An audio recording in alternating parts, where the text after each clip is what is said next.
അങ്ങനെ കുറെ ദിവസങ്ങൾക്ക് ശേഷം അനുമോളുടെ കണ്ണീർ വീണിരിക്കുകയാണ് ബിഗ് ബോസ് ഹൗസിനുള്ളിൽ. ഒരു സൈഡിൽ അനുമോളുടെ കരച്ചിൽ, മറ്റേ സൈഡിൽ അനീഷേട്ടൻ. ഗ്രൂപ്പ് കളി നടക്കാൻ പോവുകയാണ് ഇവിടെ, എക്സ്ചേഞ്ച് മേള നടക്കാൻ പോവുകയാണ് ഇവിടെ. ഗ്രൂപ്പ് കളി നടക്കാൻ പോവുകയാണ് ഇവിടെ, എക്സ്ചേഞ്ച് മേള നടക്കാൻ പോവുകയാണ് ഇവിടെ. ഗ്രൂപ്പ് കളി നടക്കാൻ പോവുകയാണ് ഇവിടെ, എക്സ്ചേഞ്ച് മേള നടക്കാൻ പോവുകയാണ് ഇവിടെ. എന്റെ ദൈവമേ, കുറെ നേരമായിട്ട് ലൈവ് കണ്ടോണ്ടിരുന്നിട്ടുണ്ടല്ലോ, എന്റെ തലയെല്ലാം കൂടെ പെരുത്ത്. അനീഷിനെ സ്നേഹിക്കുന്ന പ്രിയപ്പെട്ടവർ തന്നെ ഒന്ന് പറ. അനീഷേട്ടൻ്റെ ഈ വെറുപ്പീര് കണ്ടിട്ട് നിങ്ങൾക്ക് തന്നെ തല പെരുത്തോ? എനിക്ക് പെരുത്ത് കുറച്ചു നേരം. എൻ്റെ ദൈവമേ, അവിടെ നിൽക്കുന്ന ബാക്കിയുള്ളവരെ സമ്മതിച്ചു കേട്ടാ, അവർക്കൊക്കെ ഒരു അവാർഡ് കൊടുക്കണം.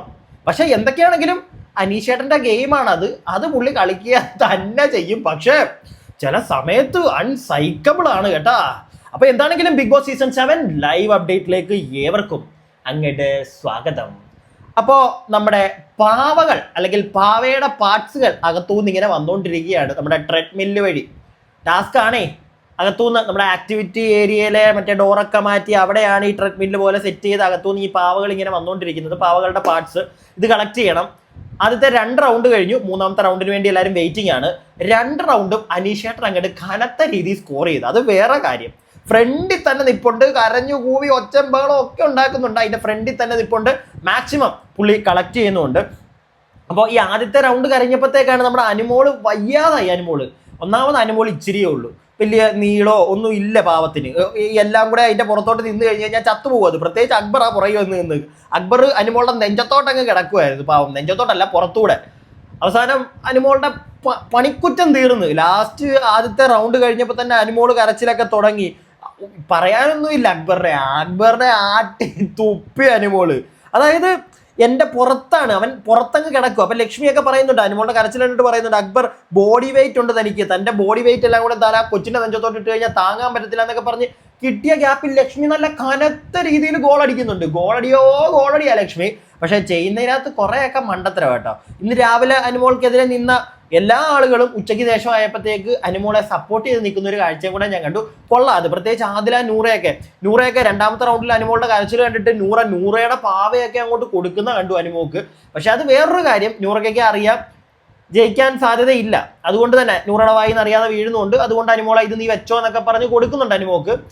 നൂറ, ഞാൻ പറയുന്നത് ഈ ഒരാഴ്ച അനുമോളെ വെറുപ്പിക്കാതിരിക്കുന്നതാണ് നല്ലത്. നൂറയ്ക്ക് അവിടെ നിൽക്കണമെങ്കിൽ അനുമോളെ വെറുപ്പിച്ചു കഴിഞ്ഞാൽ പുറത്ത് അനുമോൾക്ക് വോട്ട് ചെയ്യുന്ന ആളുകൾ തരുന്ന വോട്ട് നൂറയുടെ അങ്ങ് പോകും ഈ ആഴ്ച.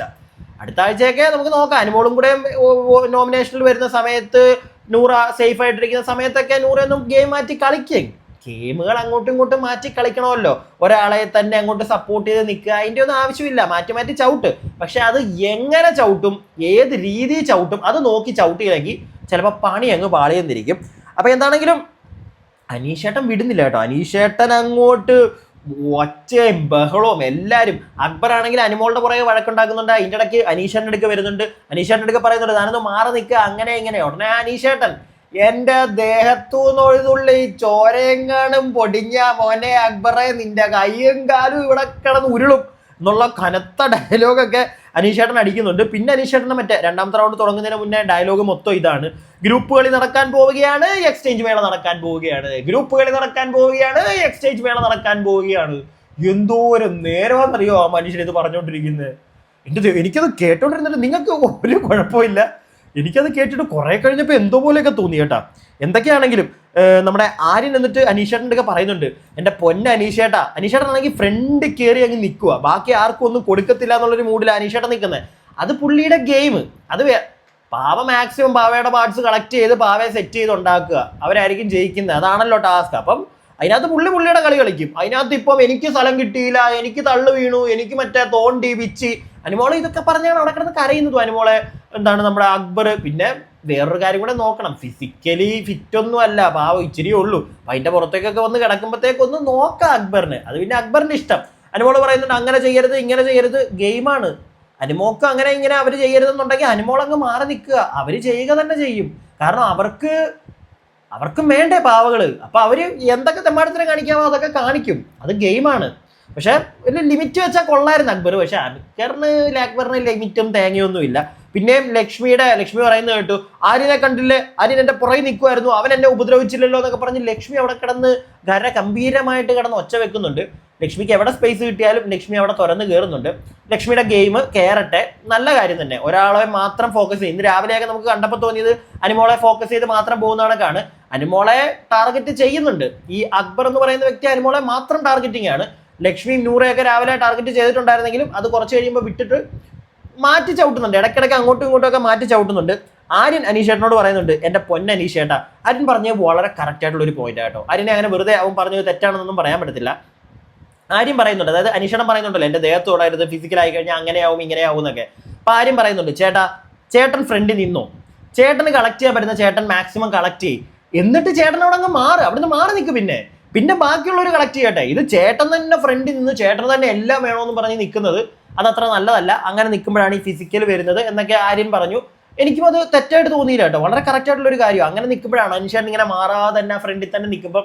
ഇപ്പൊ 2 റൗണ്ട് കഴിഞ്ഞു. 3ാമത്തെ റൗണ്ടിൽ അനീഷേട്ടൻ ഇതുവരെയായിട്ടും വന്നിട്ടില്ല, പരിസരത്തേക്കേ വന്നിട്ടില്ല. എനിക്ക് തോന്നുന്നു അനീഷേട്ടൻ ഇനിയും ആവശ്യത്തിനുള്ള കിട്ടിയിട്ടുണ്ട്, ആവശ്യത്തിന് കിട്ടുകയും ചെയ്തു. കുറച്ചു മുമ്പ് ഞാൻ കണ്ടു നമ്മുടെ അനീഷേട്ടൻ ആരെയും വിശ്വാസമില്ല. അതുകൊണ്ട് തന്നെ ഈ പാവയെ സെറ്റ് ചെയ്യുന്നതൊക്കെ ടോയ്ലറ്റിൽ കയറിയിട്ടാണ്. അപ്പോൾ അവിടുന്ന് സെറ്റ് ചെയ്ത് പുറത്തേക്ക് ഇറങ്ങിയപ്പോൾ ആദില അവിടെ കിടന്ന് കറങ്ങുന്നുണ്ട്. അപ്പോൾ അനീഷേട്ടൻ്റെ എക്സ്ട്രാ ഇരുന്നതോ അതിലേക്ക് ആവശ്യമായിട്ടുള്ള പാവയുടെ പാർട്ടും ഒക്കെ അനീഷേട്ടൻ കൊടുക്കുന്നതൊക്കെ കണ്ടു കേട്ടോ. അതിലേക്കൊക്കെ വൈരാഗ്യമൊന്നും ആ മനുഷ്യനില്ല, ആരോടും അങ്ങനെ പ്രത്യേകിച്ച് വൈരാഗ്യം വെച്ച് പുലർത്തുന്നില്ല. അത് തന്നെ വലിയ കാര്യം. പക്ഷെ ആ കൊടുത്ത ആള് ആദില, ആർക്കാണോ കൊടുത്തത് അയാൾ നല്ല പേഴ്സൺ ഗ്രഡ്ജ് വെച്ച് കളിക്കുന്ന ഒരാളാണ്. അതുകൊണ്ട് തന്നെ കൊടുക്കണ്ടായിരുന്നു എന്നാണ് എൻ്റെ അഭിപ്രായം. പിന്നെ പുള്ളിയുടെ ഗെയിമാണ്, പുള്ളിയുടെ ഇഷ്ടമാണ്, പുള്ളി അത് കൊടുത്തു, നല്ല കാര്യം, വളരെ നല്ല കാര്യം. പുള്ളിയുടെ മനസ്സിൽ കളങ്കമില്ലാതുള്ളൊരു സാധനമാണ് അവിടെ പ്രൂവ് ആവുന്നത്. പുള്ളി അത് കൊടുക്കുന്നുണ്ട്. പക്ഷെ ആരും വിശ്വാസമൊന്നുമില്ല, ബാത്റൂമിൽ നിന്ന് തന്നെയാണ് എല്ലാം സെറ്റ് ചെയ്യുന്നത്. നമ്മുടെ ഷാനവാസിക്ക ആദ്യത്തെ റൗണ്ടിലും 2ാമത്തെ റൗണ്ടിലും ഒന്നും ഷാനവാസിക്ക വലിയ ആക്റ്റീവ് അല്ലായിരുന്നു. ഷാനവാസിക്ക് വയ്യെന്ന് തോന്നുന്നു. അതിൻ്റെ ഇടയ്ക്കോട്ട് കയറി കിടന്ന് ഇടി ഉണ്ടാക്കാനൊന്നും പുള്ളിക്ക് വയ്യ. പുള്ളി അങ്ങോട്ട് മാറി നിൽപ്പുണ്ട്. അപ്പോൾ എന്താണെങ്കിലും ഈ 2nd റൗണ്ട് കഴിഞ്ഞപ്പോഴും വീണ്ടും, ആദ്യത്തെ റൗണ്ട് കഴിഞ്ഞപ്പോഴും കരച്ചിലാണ്, 2nd റൗണ്ട് കഴിഞ്ഞപ്പോഴും അനുമോള് മുടിഞ്ഞ കരച്ചിൽ. അത് കരയാൻ കാരണം എന്ന് പറഞ്ഞു കഴിഞ്ഞാൽ നമ്മുടെ നെവിനും ആര്യനും ഒക്കെ അനുമോളുടെ പാവ അതിനെ എടുത്തോണ്ട് അങ്ങ് പോയി കേട്ടോ. നൈസായിട്ട് എടുത്തോണ്ട് അങ്ങ് പോയി, രണ്ടും കൂടെ ലൂട്ട് ചെയ്തുകൊണ്ട് പോയി. അപ്പൊ അതിന്റെ പേരിൽ അനുമോള് കരഞ്ഞു കൂവിക്കിടന്ന് മറിയുന്നുണ്ട് അവിടെ. അപ്പം നെവിൻ പറയുന്നുണ്ട്, നെവിന്റെ കയ്യിലൊക്കെ കടിക്കുകയൊക്കെ ചെയ്തിട്ടുണ്ട് അനുമോൾ എന്നൊക്കെ പറയുന്നുണ്ട്. ആ കിട്ടിയ ഗ്യാപ്പിലൊക്കെ നമ്മൾ കണ്ടിട്ടില്ല. നമുക്ക് എപ്പിസോഡിൽ അതിനെയും കയ്യെ പിടിച്ച് കടിക്കുന്ന വല്ലതും കാണിക്കുകയാണെങ്കിൽ ഓക്കെ, അനുമോളുടെ ഭാഗത്ത് കനത്ത രീതിയിൽ തെറ്റുണ്ടെന്ന് പറയാം. ഇപ്പൊ അനുമോളുടെ ഭാഗത്ത് ഒരുപാട് തെറ്റുണ്ടെന്ന് പറയാൻ നമ്മൾ കണ്ടിട്ടില്ല. പക്ഷെ ഇവന്മാര് പാവ എടുത്തോണ്ട് പോകുന്നുണ്ട്, പ്രത്യേകിച്ച് നെവിൻ. അതിന്റെ പേരിൽ ഒച്ചയും ബഹളവും, അനുമോള് അതിന്റെ കരച്ചിലാണ്. അപ്പം നൂറ വന്നിട്ട് നൂറയുടെ പാവയെ കൊടുക്കുന്നുണ്ട്. ഉടനെ എനിക്ക് വേണ്ട, എനിക്ക് അങ്ങനെ വേണ്ട, ഞാൻ കളിച്ചെടുത്ത സാധനമാണ്, അത് കൊണ്ടുപോയി, എനിക്ക് അത് മതി എന്നൊക്കെ പറഞ്ഞ് അനുമോൾ അവിടെ കിടന്ന് ഒച്ചയും ബഹളവും പെരവാസ്തോലിയും നടക്കുന്നുണ്ട്. ഇതിനിടയ്ക്ക് ഇപ്പം ഈ നൂറയ്ക്ക് വേണ്ടെന്ന് തോന്നുന്നു. നൂറ നന്മമരം കളിച്ച് രാവിലെ മൊത്തം അനുമോൾക്കെതിരായി. അപ്പൊ ഉച്ചയ്ക്ക് ശേഷം ഒന്ന് മാറ്റി ചവിട്ടണമല്ലോ ഏത്. അപ്പൊ അതുകൊണ്ട് അനുമോളെ സപ്പോർട്ട് ചെയ്ത്, അല്ലെങ്കിൽ അനുമോൾക്ക് പാവയെ ദാനം ചെയ്യുന്ന രീതിയിലൊക്കെ നൂറയുടെ ഒരു ഗെയിം കണ്ടു. അപ്പം അനുമോൾ അത് എടുക്കുന്നില്ല. ഉടനെ ഷാനവാസിക്കോട് പറയുന്നു, ഷാനവാസൊക്കെ നിങ്ങൾ വേണമെങ്കിൽ അത് എടുത്തോ, എനിക്ക് കുഴപ്പമില്ല, എടുത്തോ എന്നൊക്കെ നൂറ പറയുന്നുണ്ട്. ഉടനെ ഷാനവാസ് പറയുന്നുണ്ട്, എനിക്കത് വേണ്ട, ഞാൻ എഫേർട്ടൊന്നും ഇട്ടിട്ടില്ല ഈ ഗെയിമിൽ, അതുകൊണ്ട് തന്നെ എനിക്കത് വേണ്ടെന്ന് പറഞ്ഞ ആ ഒരു കാര്യത്തിൽ ഷാനവാസ് ഒരു കയ്യടി കൊടുക്കണം കേട്ടോ. കാരണം ഷാനവാസ് എഫേർട്ട് എടുത്തില്ല. എല്ലാം കഴിഞ്ഞ് മറ്റേ ആ ട്രെല്ലിംഗ് മെഷീനിൽ നിന്ന് ഇതിനകത്തൂടെ വരുന്ന സാധനമാണ് ഷാനവാസ് എടുത്തുകൊണ്ടിരുന്നത്. 1 2 പാവയുടെ കാലോ എന്തൊക്കെയോ ഷാനവാസിന് കിട്ടിയിട്ടുള്ളൂ, കൂടുതലൊന്നും ഷാനവാസിന് കിട്ടിയിട്ടില്ല. അതിൻ്റെ ഇടയിലോട്ട് കയറി ഇടി ഉണ്ടാക്കാനോ ഒന്നിനും ഷാനവാസ് പോയില്ല. അതുകൊണ്ട് തന്നെ ഞാൻ എഫേർട്ട് എടുത്തിട്ടില്ല, എനിക്ക് വേണ്ട എന്ന് അദ്ദേഹം പറയുന്നു. അദ്ദേഹം എടുക്കുന്നില്ല. വളരെ നല്ലൊരു കാര്യം. ആരുടെയും ഔദാര്യം ഒന്നും പുള്ളി മേടിച്ചില്ലല്ലോ, നല്ല കാര്യം. അപ്പൊ എന്താണെങ്കിലും ഇതൊക്കെയാണ് നടക്കുന്നത്. കുറച്ച് മുമ്പേ ഒരു പ്രൊമോയും ഞാൻ കണ്ടു. എനിക്ക് തോന്നുന്നു കുറച്ച് കഴിയുമ്പോൾ സംഭവിക്കാൻ പോകുന്നതാണ്, വൈകുന്നേരം ആകുമ്പോഴത്തേക്ക്. അത് വേറൊന്നുമല്ല, നമ്മുടെ അക്ബർ കാക്ക ഇരുന്ന് കരയുന്നതാണ്. അക്ബർ കാക്കയുടെ പാവയൊക്കെ ആരോ എടുത്തോണ്ട് അങ്ങ് പോയി. അതിന്റെ പേരിൽ സങ്കടപ്പെട്ട് അവിടെ ഇരുന്ന് കരയുന്നുണ്ട്. നെവിനോടൊക്കെ പോയി ചോദിക്കുമ്പോൾ നെവിനോടെ കിടന്ന് ഞാൻ എടുക്കത്തില്ല, ഞാൻ പാവം, ഞാൻ കള്ളനല്ല എന്നൊക്കെ പറഞ്ഞ് അവിടെ കിടന്ന് കൂവുന്നുണ്ട്. എന്തായാലും നെവിൻ വിശ്വസിക്കാൻ പറ്റത്തില്ല. നെവിനെ ഇപ്പം ഞാൻ നോക്കുമ്പോഴത്തേക്ക്, ഞാൻ ഈ വീഡിയോ ചെയ്യാനിരിക്കുന്നതിന് തൊട്ട് മുമ്പ് ഞാൻ നോക്കുമ്പോൾ നെവിൻ കൈയിരിക്കുന്ന പാവകളെയൊക്കെ എവിടെയെങ്കിലും ഒളിപ്പിക്കണം എന്നുള്ളൊരു മൂടിക്കിടന്ന് കറങ്ങുന്നുണ്ട്, അവിടെ ഇവിടെയൊക്കെ നോക്കുന്നുണ്ട്. പറയാൻ പറ്റത്തില്ല. ഇപ്പൊ ഇതുവരെയായിട്ട് അക്ബറിന് പാവ കിട്ടിയിട്ടുമുണ്ട്. പക്ഷെ വൈകുന്നേരം ആകുമ്പോഴാണ് തോന്നുന്നു അക്ബറിന്റെ പാവയൊക്കെ ആരോ മോഷ്ടിച്ചോണ്ട് പോകും. ഞാൻ മോഷ്ടിച്ചോണ്ട് പോയത് തെറ്റാണെന്നൊന്നും പറയത്തില്ല കേട്ടോ. കാരണം ഗെയിമാണ്, സംഭവിക്കാം. അത് എടുത്തോണ്ട് പോയ ആള് മിടുക്കനോ അല്ലെങ്കിൽ മിടുക്കി ആയതുകൊണ്ട് അക്ബറിനെ പറ്റിച്ച് എടുത്തോണ്ട് പോയി. അക്ബർ അതിനകത്തിരുന്ന് കരഞ്ഞ് തേങ്ങിയിട്ടൊന്നും ഒരു കാര്യമില്ല. ഇപ്പം ഇപ്പൊ അനുമോള് അവിടെ കിടന്ന് കരഞ്ഞു പോകുന്നു, നെവിനും എടുത്തോണ്ട് പോയില്ല. നെവിനും ആര്യനും എല്ലാരും കാണുകയാണ് വലിച്ചൂരി എടുത്തോണ്ട് പോയത്. എന്നിട്ട് പോലും ബിഗ് ബോസ് പോലും ഒന്നും മിണ്ടിയില്ല. കാരണം അത് ഗെയിമാണ്, ഇതിനകത്ത് ഇങ്ങനെയൊക്കെ സംഭവിക്കും. പിടികിട്ടിയ ഇനിയിപ്പോൾ അനിമോളാണ് അക്ബറിനെ അടിച്ചു മാറ്റി വെച്ചേക്കുന്നതെങ്കിലും ഞാൻ കുറ്റം പറയത്തില്ല, അത് അനിമോളുടെ ഗെയിം ബ്രില്യൻസ് എന്നേ പറയത്തുള്ളൂ. പക്ഷേ അനിമോളാണ് അത് അടിച്ചു മാറ്റിയെന്ന് എനിക്ക് തോന്നുന്നില്ല. പറയാൻ പറ്റത്തില്ല, ഒന്നും പറയാൻ പറ്റത്തില്ല. നമുക്ക് എപ്പിസോഡ് അല്ലെങ്കിൽ ലൈവ് കുറച്ചുകൂടെ കഴിയുമ്പോഴത്തേക്ക് പോയി നോക്കട്ടെ, ഇനി എന്തെങ്കിലും അടുത്ത റൗണ്ട് കൂടെയൊക്കെ കഴിയുമ്പോഴാണോ ഈ സംഭവം നടക്കുന്നതെന്ന്. അങ്ങനെയാണെങ്കിൽ ബാക്കിയുള്ള ലൈവിൽ കണ്ടിട്ട് ബാക്കിയുള്ള അപ്ഡേറ്റ്സ് അടുത്ത വീഡിയോയിൽ അറിയിച്ചാൽ മതിയല്ലോ. അപ്പോൾ അടുത്ത വീഡിയോ ആയിട്ട് നിങ്ങളുടെ മുമ്പിൽ വരുന്നവരേക്കും stay tuned and stay weird. പിന്നെ വീഡിയോയ്ക്ക് ലൈക്ക് ചെയ്യാൻ ആരും മറക്കരുത്. കമന്റ് ബോക്സിൽ നിങ്ങളുടെ അഭിപ്രായങ്ങളും പറയുക. നമ്മുടെ കമന്റ് ബോക്സിന്റെ അവിടെ ഹൈപ്പ് വീഡിയോ ഉണ്ടല്ലോ, അതിലും അങ്ങോട്ടൊന്ന് ക്ലിക്ക് ചെയ്തേക്കുക.